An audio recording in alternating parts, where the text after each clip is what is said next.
Oi, meu nome é Letícia Conde. Eu gostaria de caminhar e conversar. Eu gostaria de continuar nossa caminhada em relação à poesia do feminino e do masculino. Quando nós observamos essas duas polaridades, nós sabemos que o feminino se relaciona com a matéria e o masculino com o espírito. Isso é uma questão muito para além do gênero em si mesmo. No mundo em que hoje vivemos, tem tido, não sei se ainda está tão premente essa discussão, tão em voga ou não, mas andou-se tendo discussões a respeito de gênero e há um grande equívoco por várias partes em relação ao feminino e masculino, né? Por um lado, as pessoas querem achar que feminino e masculino é aquilo que homem e mulher, e, enfim, as polaridades são qualquer coisa que o meu objetivo disser que é. Então, que o meu subjetivo é o senhor da categorização ou mesmo da explanação conceitual sobre uma determinada categoria. E um outro lado de discurso tão extremado quanto, que é o mesmo verso da moeda, né? Aliás, é o outro verso da mesma moeda, me perdoe. É o discurso de que, materialmente falando, pênis é pênis, vagina é vagina e acabou, né? Homem é homem, mulher é mulher, feminino é feminino, masculino é masculino, e não há discussão. Existe um determinado padrão, uma determinada regra, e não existe exceção. Ora, é um argumento materialista, apesar de conservador, né? É velha história, os liberais são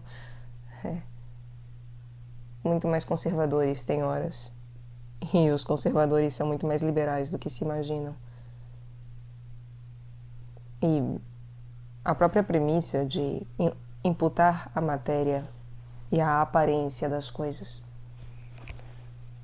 a conceitualização daquilo que seja polaridade, ela é tão complicada que justamente faz com que exista um padrão e se impossibilita uma exceção. Toda regra tem exceção. É um fato. É regra que, para a regra ser regra, ela deva ter exceção, inclusive. E não vai ser justamente a regra da polaridade que não haverá exceção. Não constará nela uma exceção em termos de obviedade da sua expressão. Mas, ao mesmo tempo, é claro que não é simplesmente a minha subjetividade, o que eu acho, nos meus achismos e opiniões pessoais, que de fato cristalizam algum conceito válido sobre aquilo que seja a polaridade, com o nome que eu dê, né? Mulher, feminino, negativo, esquerda, enfim, o que for. Enquanto nominação concernente a uma mesma polaridade que se expressa de diversas maneiras, né? Então, não é a minha subjetividade, ela de fato é um instrumento para que as ideias sejam reveladas, para que se acesse o mundo das ideias e de fato a conceitualização a ser cristalizada para que haja uma melhor compreensão das coisas em relação àquilo que eu quero conceitualizar, é uma via inegavelmente a única que é possível, né? Em termos de que é só através da nossa subjetividade que as coisas são de fato cristalizadas. Mas não é uma subjetividade pessoal. Não é uma subjetividade que está mordendo o próprio rabo. que é narcisista e egoísta, que é egóica, num péssimo sentido da palavra, egocêntrica, egoística, enfim, egotista, não é numa questão de o que o meu umbigo acha, mas sim justamente de que a minha subjetividade ela deve ser um instrumento puro, obediente, pobre, casto, para que, assim sendo, eu tenha acesso a essa matéria do pensamento de tal forma que eu consiga ser uma expressão e dar expressão para que se conceitualize algo. Então, por aí nós vemos que lidar com o feminino e masculino, com homem e mulher, lidar com a questão dos gêneros, lidar, enfim, com a dualidade, que é a polaridade das coisas, é muito para além do que a discussão política e ideológica que hoje vigora no mundo, que está tão erroneamente colocada, seja por direita ou por esquerda, é um negócio bem impressionante, assim, o quanto as pessoas conseguem, enfim, ficar patinando em conceitos e coisas tão rasas para qualquer lado que se olhe. É bem impressionante. Como que nós temos essa dificuldade em vermos de fato as nossas próprias limitações. E eu me incluo nisso, é claro. O trabalho é sempre nos despirmos. E por isso que não se deve fazer idolatria de conceitos. Porque quando fazemos idolatria de conceitos, estamos adorando imagens, imagens mentais, mas são imagens. E a idolatria, ela sempre vai ser uma impossibilidade da manifestação daquilo que é divino de fato. Então, por exemplo, quando falamos justamente de feminino e masculino, sabemos que o espírito, ele é concernente a uma polaridade masculina.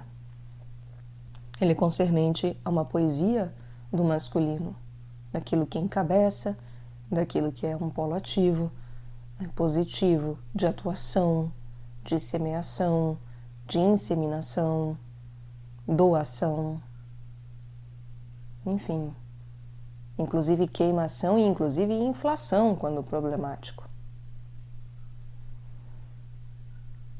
E sabemos que o feminino e a matéria são justamente esse polo negativo de recepção, de abertura, de manifestação, materialização palpável das coisas, conformação, e inclusive de coisas cavernosas, né? Porque é o próprio mistério e, ao mesmo tempo, a própria caverna, aquilo que é grotesco, aquilo que justamente se apresenta como uma problemática do vazio e do nulo, num sentido também péssimo, no sentido de realmente um esvaziamento de nulidade de sentido e de negação de preenchimento. Quando o nosso espírito encarna, quando temos da encarnação, o que nós temos é que um polo masculino vai se nos apresentar como um polo feminino. Por mais que tenhamos uma polaridade em termos de mulher e homem, nós sabemos que nós todos somos espíritos encarnados, expressos em materialidade. Então, no fundo, o que nós vemos é matéria. Nós vemos a polaridade feminina expressa cotidianamente, independentemente do nosso gênero. E a encarnação dessa polaridade masculina que se expressa através do feminino é algo que adquire contornos que precisamos aprender. Uma das formas de aprendermos é a manifestação, por exemplo, de seres que sendo masculinos, passam pela necessidade, pela urgência interna espiritual de fato de expressarem o feminino, de se palpabilizarem através de um feminino, de tal maneira que, de fato, a sua expressão é feminina e não masculina, ainda que originalmente sejam masculinos. Entendem? Tudo o que está dado espiritualmente para nós, seja em termos poéticos ou problemáticos, tudo, absolutamente tudo, ganha expressão na carne. É inevitável, porque nós aprendemos por reflexo, aprendemos através justamente da nossa relação com o mundo, em primeiro lugar. Nós não temos acesso às coisas divinas diretamente. Nós não temos acesso à árvore da vida. E, portanto, precisamos passar por um desvelar através da experiência carnal. E a plenitude das coisas é expressa através da carne, da materialidade da encarnação.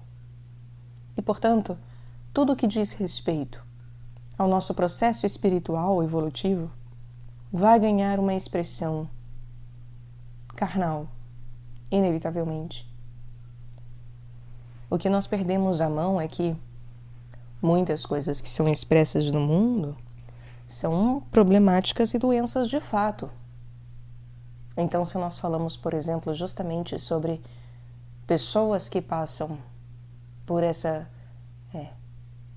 necessidade de representarem, por esse chamamento de representarem, de palpabilizarem um aprendizado para nós sobre sermos seres espirituais encarnados na matéria,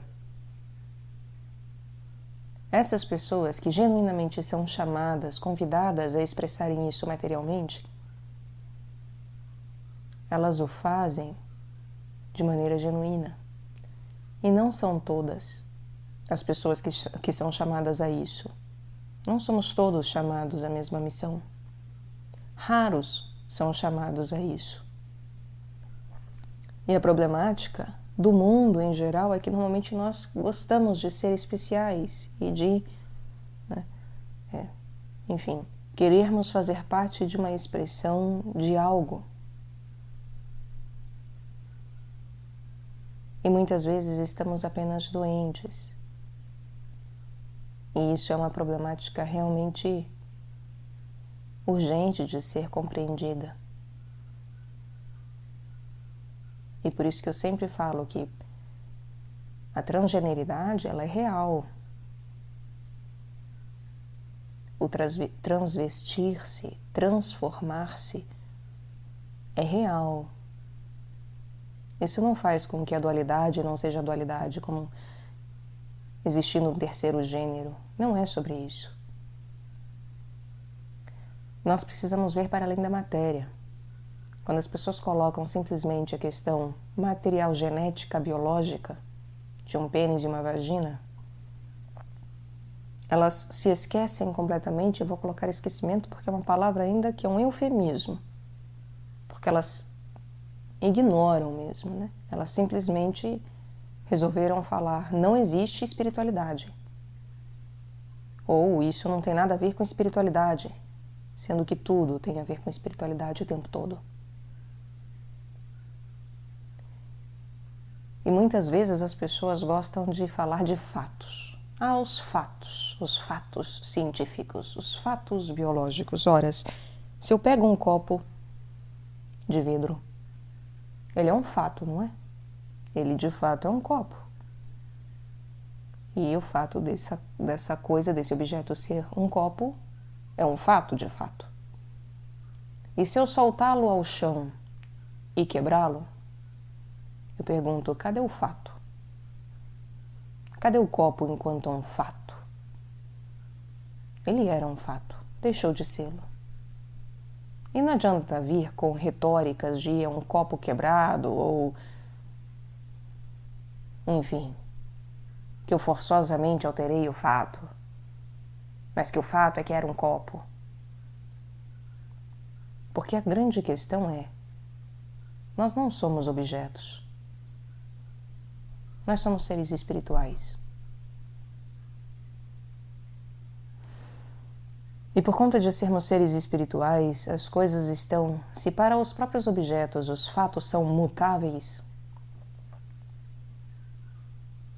eles são cristalizados e descristalizados. Para nós que somos seres espirituais, isso deveria ter uma compreensão, nós deveríamos ter uma compreensão disso muito mais profunda. Muito, muito mais profunda. E é por isso que tem pessoas, hoje no nosso mundo, está cheio de pessoas que confundem as coisas em termos de que acham que a ciência é um fato. Então, que o copo é um fato. O copo não é um fato. Um copo é uma mera fenomenologia momentânea.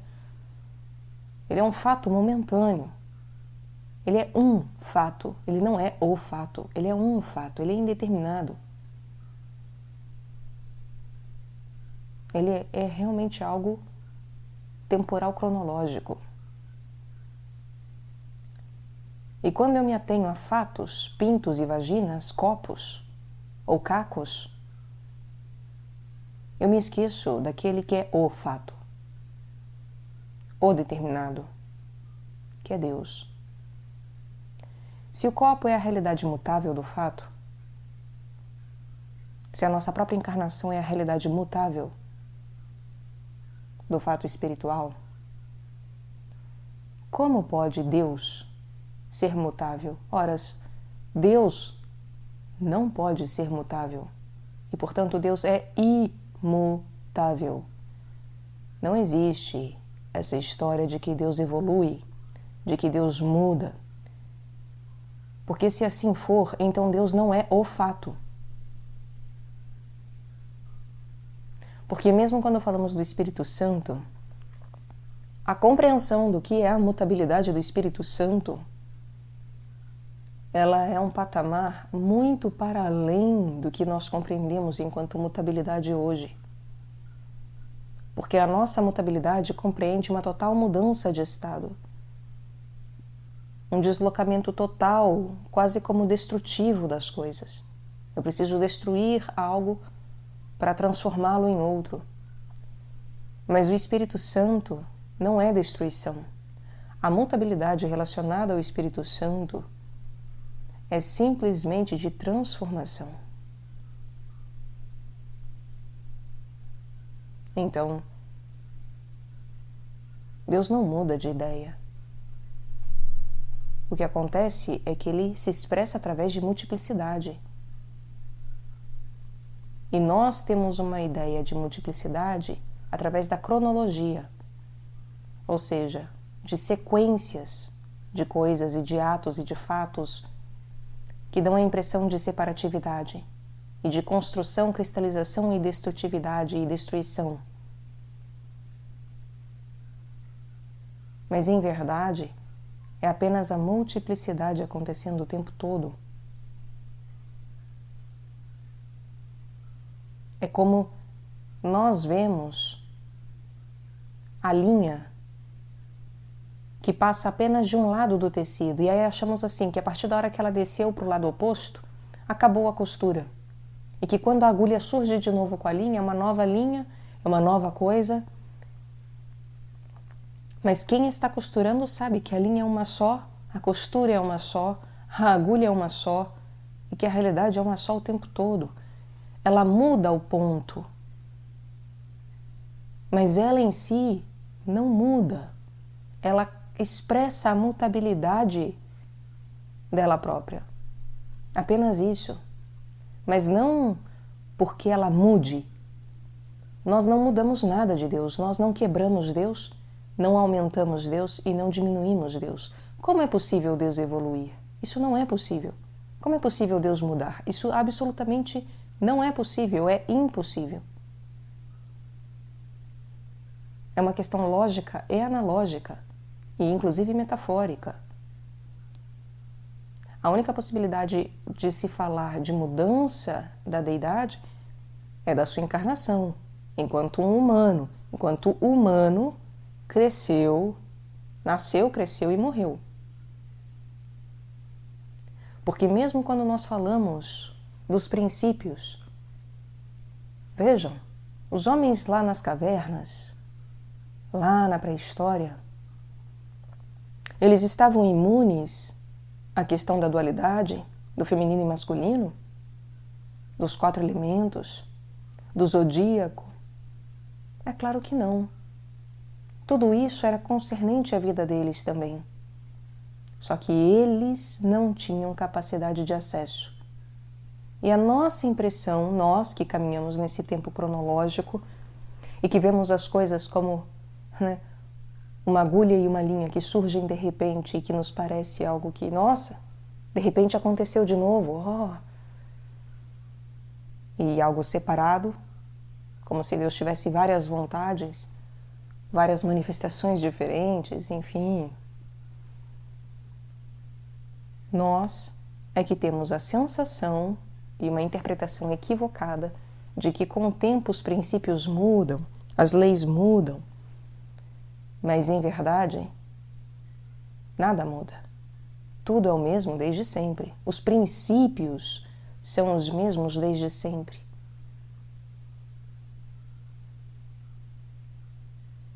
Mas nós, como nós mudamos, nós sim evoluímos, nós sim somos o polo mutável de fato, como nós passamos por mudanças, vamos ganhando acesso a coisas que antes não nos importavam, que não lográvamos, que não acessávamos, que não compreendíamos. E aí parece que algo muda, mas em verdade o princípio em si ele não mudou. Os princípios continuam sendo os mesmos, desde sempre, e sempre serão os mesmos. O que acontece é a maneira como nós nos relacionamos com eles, como nós os expressamos, como nós o encarnamos. Obedecemos, nos conectamos. Nós mudamos. E se às nossas vistas parece que Deus muda e evolui e altera, é simplesmente porque necessariamente Ele se faz como um espelho para nós. Mas o ser nunca é o espelho, e por isso que é preciso ir para além da abóboda. Para além, inclusive, das hierarquias. Porque senão vamos acreditar que de fato o espelho é Deus. Mas Deus não é o espelho, Ele se faz espelho, é diferente. Então tudo o que está manifestado em relação à nossa vida, em relação às coisas que vivemos, tudo diz respeito aos princípios que nos regem. Da mesma forma, é necessário que nós espiritualizemos a matéria. É necessário que a matéria, de alguma forma, ganhe um polo ativo, positivo, que ela expresse a sua positividade, expresse a sua masculinidade. E isso vai ganhar encarnações e realidades, contornos e aparências distintas entre nós. E haverá pessoas que serão responsáveis por manifestarem isso de maneira categórica. É todo mundo? Não, não é todo mundo. É fácil identificar quem é que é? Não, não é fácil. Nós todos gostamos de achar que somos especiais, né? Todo mundo quer ser auxiliar, iniciado, escolhido, santo. Gosta de achar que só porque bate cartão em igreja vai para o céu. Todo mundo gosta de achar que é o preferido de Deus, que é o filhinho favorito. Seja por qual via for. E a realidade é claro que para Deus nós somos especiais, mas não como nós imaginamos, queremos, desejamos. É sempre uma luta. É sempre algo que traz muito desconforto, traz luta, é árduo. Porque não importa como eu tenha vindo para me comportar e para ser e para expressar, sempre vai ser uma luta. Então,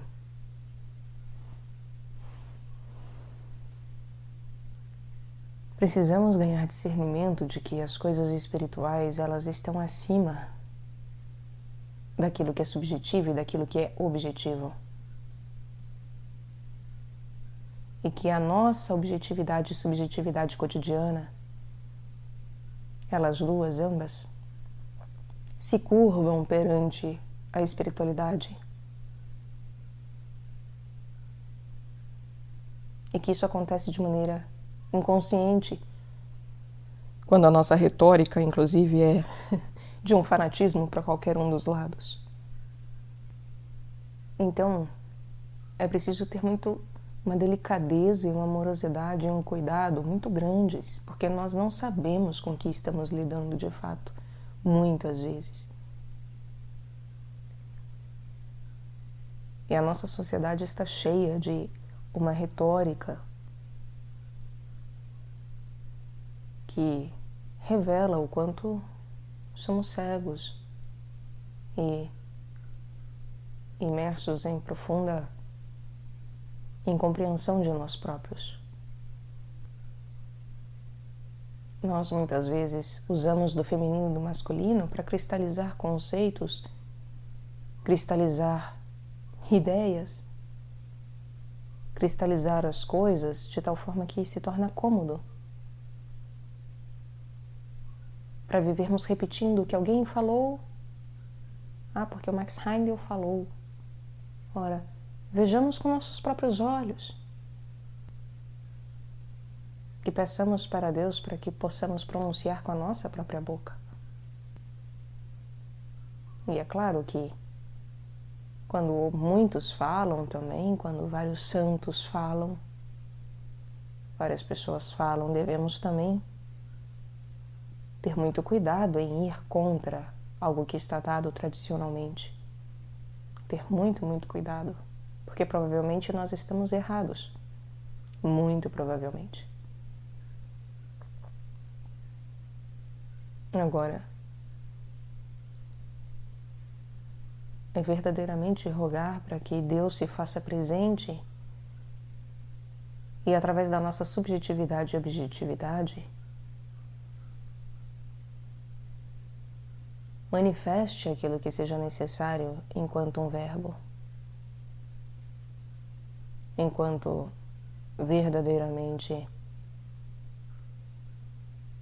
uma necessidade de conexão entre essas duas partes e também com os outros,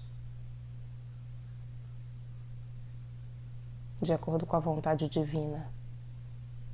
E não nossa, ideologicamente, puramente e simplesmente, conceitualmente, fanaticamente, cegamente. Deus é um fato. Os princípios são fatos. Nós termos acesso ou não a eles são outros 500. Não é possível culpar as pessoas num sentido acusatório por não termos acesso a determinadas coisas, assim como é completamente maluquice querer voltar lá nos homens das cavernas e falar: vocês são estúpidos, vocês não sabem o alfabeto, eu os condeno ao inferno porque não sabem o alfabeto, porque são burros. Não sabem nem contar 1 mais 1. Não há como cobrar daqueles que não têm acesso a um determinado conhecimento, porque não tem nem maquinaria para isso, aquele tipo de conhecimento. E aí não é se apiedar do outro no sentido de ter dó ou tratar como algo menos ou, enfim, alguém abaixo. Não é sobre isso tampouco. É sobre, de fato, reconhecer a nossa limitez, a nossa própria limitação. Reconhecermos que nós não sabemos as coisas. E permitirmos sempre que possa ser diferente do que nós achamos e do que nós concebemos, do que nós conceitualizamos e repetimos e repetimos e repetimos, porque assim aprendemos. Porque a objetividade manda, a subjetividade manda, ou o conceito Rosa Cruz, ou sei lá mais o que manda, a astrologia manda, ou mesmo a igreja de pedra manda. Quantas e tantas foram as vezes que a igreja errou, não? Eu já vi pessoas falando, esses tempos eu estava vendo, enfim, não é preciso citar nomes, mas vendo uma pessoa católica, né, que tem seu programa, enfim, fala, tem seus livros, né, as tais assumidades, assim, dentro do catolicismo, que, como é que era? Era sobre nunca duvidarmos, nunca questionarmos a igreja, nunca questionarmos o que a igreja fala. Falou, tá falado e acabou, ponto final. Eu fiquei olhando aquilo, eu falei, acho que essa pessoa foi infeliz ao se pronunciar, não é possível. Acho que ela não procurou as palavras, não se preocupou com, né, ter uma clareza maior sobre o que seja isso. Porque eu posso... Então, eu fiquei assim, não entendi o que quis dizer. Porque se estava falando sobre o cânon da igreja, né, o catecismo, me perdoem a falta de palavras, né, eu me esqueço das palavras. Se estava falando do catecismo da igreja, ok. Realmente é muito difícil e é preciso uma base espiritual e mesmo intelectual muito fortes para se entrar em algum questionamento em relação ao catecismo especificamente. Mas se se fala da igreja de uma forma um pouco mais geral, saindo dos seus dogmas, por exemplo, que se eu não me equivoco acho que são 48, e seus mandamentos, etc., se a gente vai para além daquilo que realmente está documentado oficialmente e que não se altera, é claro que devemos questionar. A igreja queimou milhares de pessoas, aprisionou o próprio São João da Cruz. E como que não se vai questionar? Deve-se questionar. Deve-se. Jamais se deve baixar a cabeça para o que não compreendemos. Agora, é claro, um questionamento bélico ou de negação pura e simplesmente, no sentido de você questionar, mas não estar de fato interessado na resposta, isso é diferente. Questionar a igreja simplesmente por querer competir forças, querer ter intenções más ou dúbias em relação a esse questionamento, isso é outra coisa. Isso não devemos fazer com ninguém, com nada, né? Porque essa disposição nossa é que está equivocada. Em qualquer realidade em que seja, não só da igreja. Isso é algo lucífero em qualquer momento e, portanto, algo equivocado a qualquer momento. Agora, o questionamento em si, e inclusive justamente o ir contra algo que os outros tenham como regra numa época, em algum século, ou por séculos, né? Porque, enfim, isso em si não é ir contra a Santa Igreja. Muitas vezes isso é, inclusive, compreender a Santa Igreja e entender que a Igreja de Pedra aqui, ela é um reflexo, mas ela não é perfeita. A Santa Igreja é perfeita. Essa aqui é a pecadora. E que muitas vezes nós temos que nos desviar dos pecados dela, porque os pecados dela é que são desvios, e não a nossa esquiva, o nosso questionamento, o nosso nos negarmos a ir, pular no precipício e queimar pessoas, condenar inocentes. E mesmo que não fossem inocentes, ninguém tem direito de tirar a vida de ninguém, isso é mandamento. Não matarás. Em que momento a soberba justamente, como pode, dentro da própria igreja, a soberba ter sido tão... Enfim, né? A ponto de se achar mais do que Deus. Não seguir um mandamento divino, que é não matarás. É absurdo. É completamente absurdo. Mas bom, eu várias vezes já falei, né? A igreja é satânica. Pedro era satânico. A igreja é satânica em consequência, porque ela é petrina. Ela caminha em erro muitas e muitas vezes. E já teve padre exorcista do Vaticano que falou e as pessoas não gostam, mas ele falou, então não sou só eu que digo, ele falou, né, que Satanás mora no Vaticano. Então, quem é verdadeiramente católico sabe da realidade da igreja. Mas justamente por sabê-lo, é mais católico ainda, porque conhece e sabe da Santa Igreja. Sabe também da sua realidade santa, virgem, imaculada.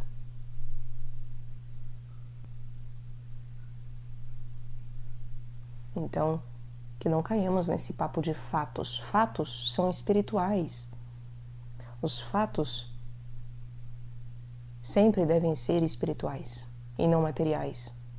Só Deus verdadeiramente vivifica a nossa subjetividade e objetividade para que manifestemos o verbo. Porque o subjetivo se relaciona àquele que está sob o sujeito. Ou seja, é o nosso próprio sujeito que está sob o grande sujeito que é Deus. O subjetivo vem do sujeito, é aquilo que advém do sujeito. É o nosso próprio pequeno sujeito diante de Deus. E o objetivo vem do que é objeto.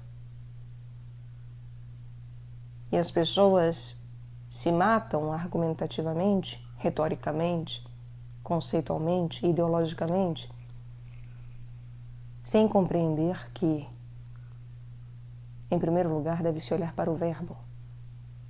E que se não há o verbo sendo manifestado, então de nada adianta objeto ou sujeito. Se torna estéril, falso, raso. O feminino e o masculino são uma realidade de princípio espiritual. É um fato. Chega-se num patamar em que há um casamento entre eles e se tornam uma só carne indissociável. Isso também é um fato. Fato porque é espiritual. E não porque as pessoas se casam e se tornam gêmeos siameses. Porque alguém cata e costura as suas carnes uma na outra. Nós sabemos disso. Mas porque a vivência se torna verdadeiramente uma. Verdadeiramente una. Universal. Em união plena. Completa. E nós expressamos essas coisas todas de diversas maneiras. diversas maneiras. Precisamos estar atentos. Isso não faz com que esteja tudo bem. As nossas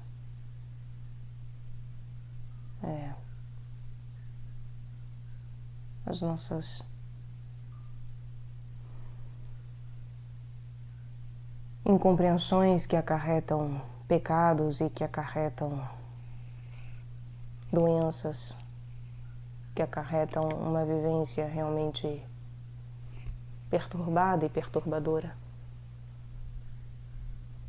Não podemos colocar na espiritualidade a culpa de, então é algo espiritual, então está tudo bem. Precisa verdadeiramente ser o que Deus nos chama a viver. E nós devemos nos atentar primeiramente à trave que há em nossos olhos. E a trave que há em nossos olhos é que nós mesmos, nós não vivemos a nossa feminilidade, a nossa masculinidade da maneira devida. Então por que nós estamos tanto tomando conta um da vida do outro? É incompreensível isso. Nós não compreendemos nem a regra de vivência pessoal intransferível. Nós não compreendemos nem sequer a nossa fórmula e a nossa receita pessoal. Por que queremos ficar receitando para os outros fórmulas? E se nós temos uma receita pessoal, por que queremos achar que os outros não têm? E que não há uma receita padrão? Já que sabemos que há exceção e se fala tanto de exceção. Todos nós dormimos e estamos severamente cegos em relação àquele que é o fato. Chegamos a justamente achar que ele muda, evolui, que ele, enfim, alterna de vontade, de planos. Adjetivamos Deus como se... enfim. A nossa necessidade de antropomorfizar tudo, né? Eis a nossa vaidade e soberba sempre presentes, querendo transformar tudo, até Deus, em homem. E o mais impressionante é, ele fez-se homem. Não para corroborar com a nossa soberba, mas justamente para vencê-la. Justamente para nos apresentar plenamente aquilo que é imutável, eterno, perene. Aquilo que é verdadeiro, verdadeiríssimo. Seu próprio reino, seu próprio ser.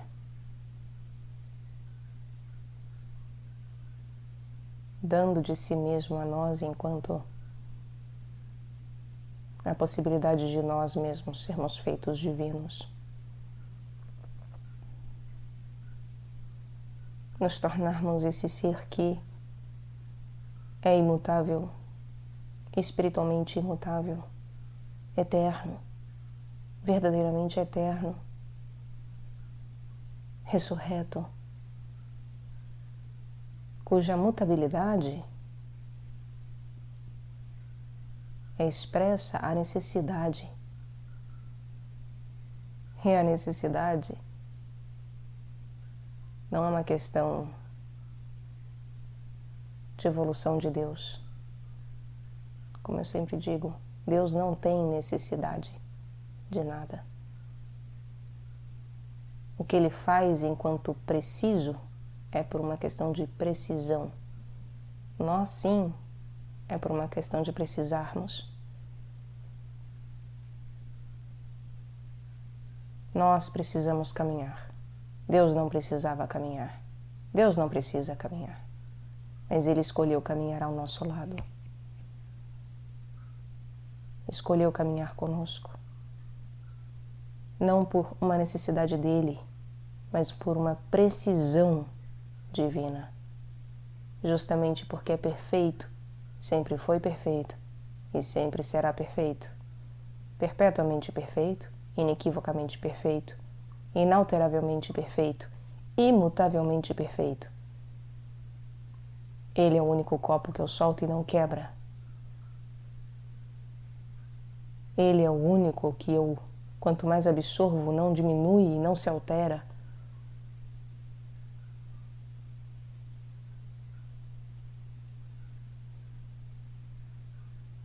As nuvens fazem o sol parecer mais ou menos claro. A distância faz o sol parecer mais ou menos quente. Mas ele é ele, pura e simplesmente. E Deus nem o sol é, porque o sol justamente é uma combustão de processo. Processo por conta dos homens, não de si mesmo. A necessidade é dos homens, não de Deus, mas Ele toma sobre si. É como a necessidade da cura do outro. A necessidade da cura do outro não é a minha necessidade, mas eu tomo sobre mim e faço a minha, para que possa curá-la, saná-la, ajudá-lo, auxiliá-lo no que necessita. Eu ajudo na cruz do outro. Eu não carrego de fato a cruz do outro para ele. Isso não é possível. Só Deus, por ser Deus, pode carregar a nossa cruz. E assim o fez e o faz. Eu ajudo os outros a carregarem a sua cruz. Mas eu não posso carregar a cruz dos outros por eles. E isso deixa clara a diferença entre Criador e criatura. Claríssima a diferença. Basta abrir os olhos e ver a maneira como as coisas são expressas, inequivocamente esclarecem as coisas espirituais. A nossa interpretação é que se equivoca sempre. A nossa interpretação é que tem essa tendência de objetivo e subjetivo e jamais conseguirá alcançar de fato o verbo, aquele que está no meio. O português, graças a Deus, é uma língua maravilhosa que nos mostra justamente sujeito, verbo e objeto. Ela é muito propícia, né? Ai, que coincidência, né? Brasil, português, coincidência, né? Por que será? Será que é coincidência? Deus é perfeito. Não à toa esse país é muito queridinho dele, né? Como se diz. Terra dele. Onde Deus resolveu descansar.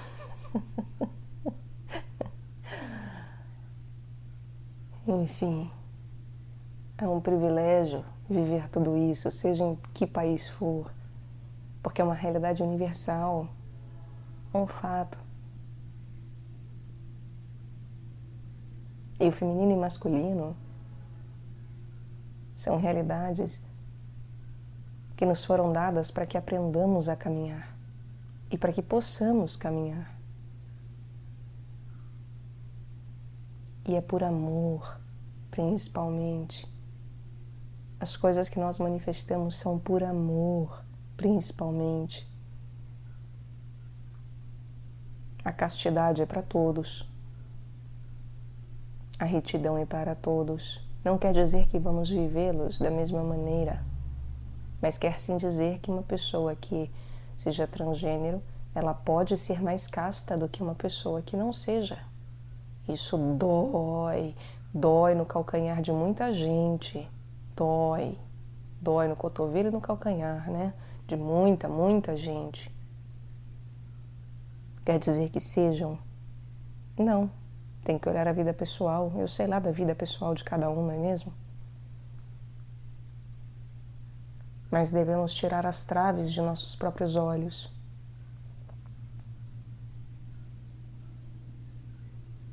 Porque aquele que sabe da trava de seu olho, e mesmo aquele que consegue pela tirada do olho, esse tem uma amorosidade ao tratar da trava do olho do próximo. Tem cuidado. Sabe que às vezes requer um tranco mais forte, é verdade. Mas ainda assim é sempre com amorosidade. E amados, é preciso também que tenhamos noção da dimensão cristã, porque Paulo, por exemplo, é claro, ele fala que os homens devem ser másculos ou não efeminados, etc. Vai contra a necessidade de uma manifestação imbricada dos gêneros e sua performatividade, por assim dizer, Sendo que isso não diz respeito só à sexualidade, mas há uma questão de que, ou não só sexualidade, mas também gênero, mas uma questão de que, uma vez verdadeiramente convertidos, e aí eu não estou falando de carola de igreja, e nem de alguém que tenha a teoria, eu estou falando sobre verdadeira conversão, sobre ser um verdadeiro cristão iniciado. Não é iniciação externa e não é qualquer compreensão teórica apenas oculta, de ciência oculta ou o que seja. Eu estou falando sobre verdadeiramente ser um cristão. Os que são verdadeiramente convertidos não têm mais a necessidade de imbricação das coisas, no sentido de que, a partir da hora que eu tenho uma compreensão cardíaca e luminosa, calorosa e luminosa, de uma razão superior, que me explica e que me faz justamente compreender. Quando eu tenho essa compreensão, que me dá palpabilidade quanto à questão de sermos seres espirituais, materializados, vivendo na matéria, e de que precisamos espiritualizar a matéria, sutilizá-la, elevá-la. Quando eu tenho uma compreensão profunda, evangélica disso, verdadeiramente cristã, então não há mais a necessidade de expressarmos em termos imagéticos palpáveis essa realidade, porque ela vai ser um fato.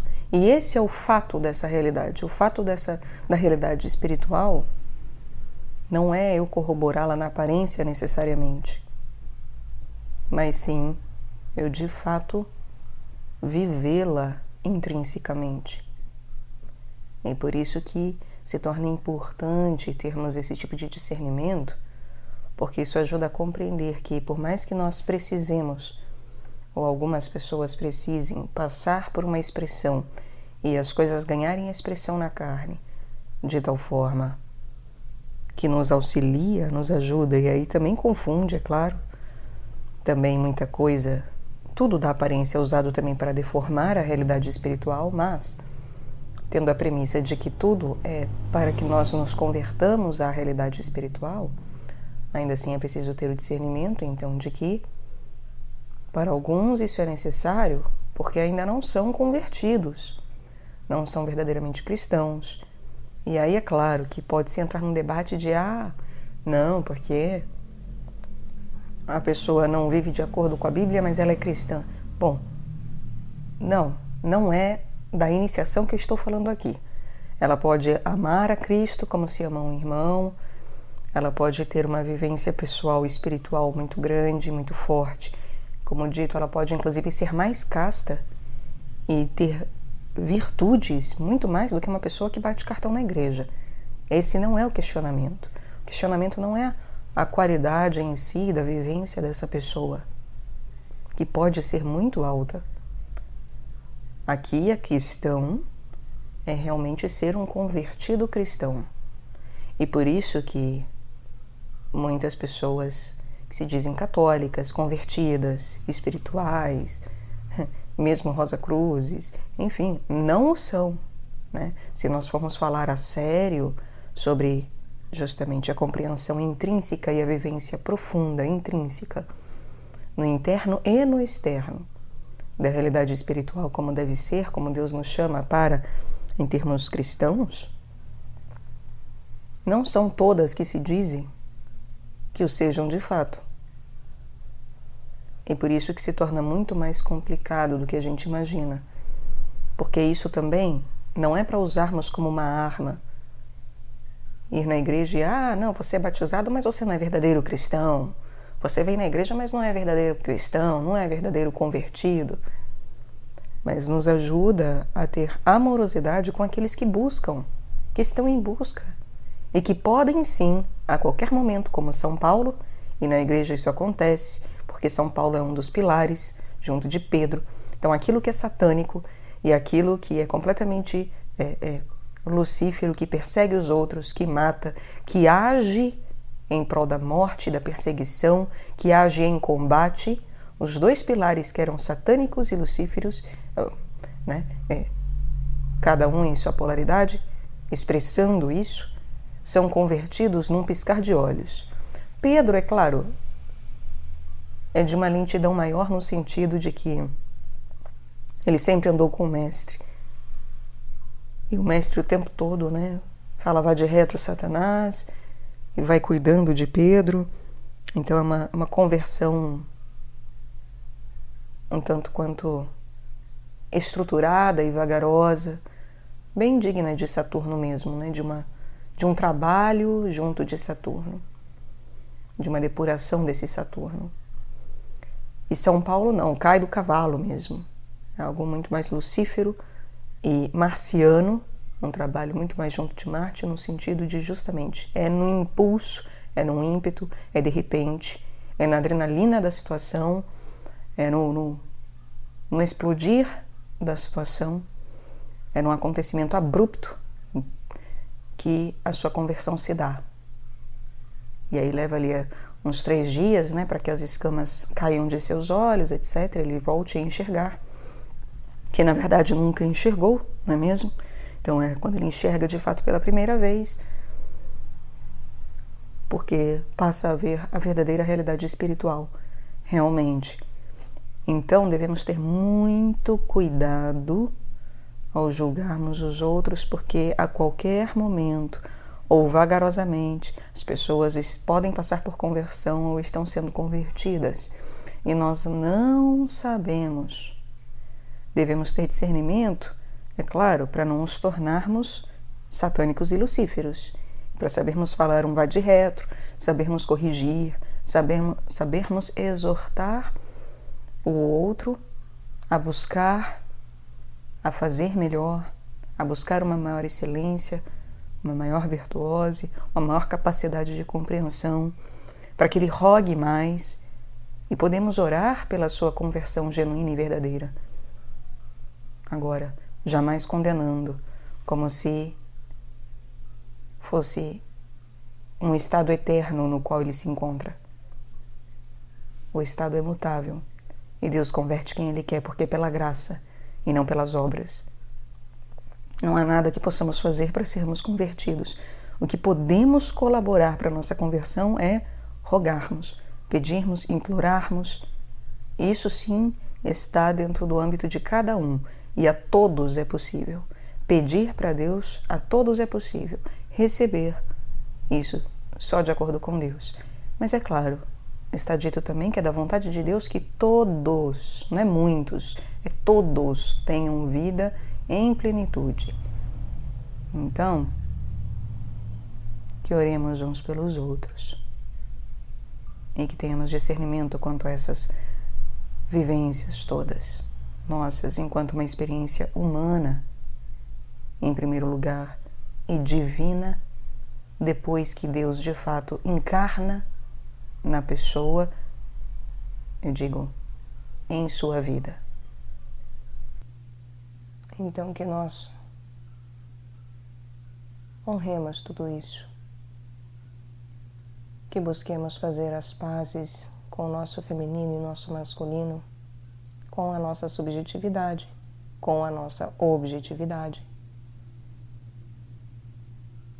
e que roguemos para que de fato o Filho se manifeste na nossa vida, para que Jesus Cristo se faça presente e nos ensine como viver tudo isso, como viver plenamente, genuinamente, para que Ele realmente nos dê o Espírito Santo e assim possamos cumprir a nossa missão indubitavelmente. Que tenhamos paciência, porque não é fácil viver as coisas na cronologia como ela se apresenta a nós hoje em dia. Então que tenhamos muita paciência e bom ânimo e fé. Bom ânimo para vencer o mundo e fé, porque é a fé que salva. Cristo fala isso várias vezes. A tua fé te salvou. É a fé que salva. E que acima e antes de tudo tenhamos sempre amor. Porque sem amor, a própria fé é falha e até mesmo morta. É o amor que possibilita que a fé tenha vida em nós.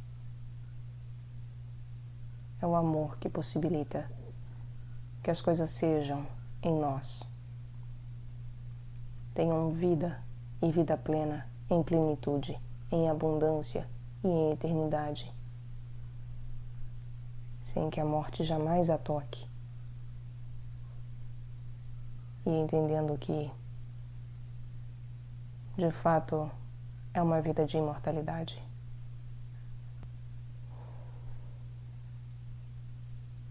Muita paz a vocês, meus caros. Muita paz. Porque este mundo precisa de paz. Não de uma falsa paz, mas da paz que nos faz continuar caminhando. Sem comodismos, sem acomodações, sem zoninhas de conforto. Que caminhemos, não importa como, caminhemos. Importa é por onde, em termos de retidão, da busca pela retidão, e o como não de se nos arrastando ou se correndo, mas sim, seja se arrastando, seja voando, sempre com amor. Amor e amor. Caridade. Porque Deus, caritas est. Deus é caridade, Deus é amor. Que vivamos imersos nessa realidade, porque essa é a verdadeira realidade, independentemente para qual polaridade. Seja em espírito ou em carne, que vivamos para Deus, e todo o resto nos será dado, acrescentado e, portanto, manifestado, pouco a pouco ou de súbito. Deus é que sabe, mas será dado. Tenho certeza disso, absoluta. Eu vivo isso. Já vi isso. E há vários que testificam disso. Então, mais uma vez, que tenhamos paz, bom ânimo, fé e amor. E que Deus nos guie e nos guarde.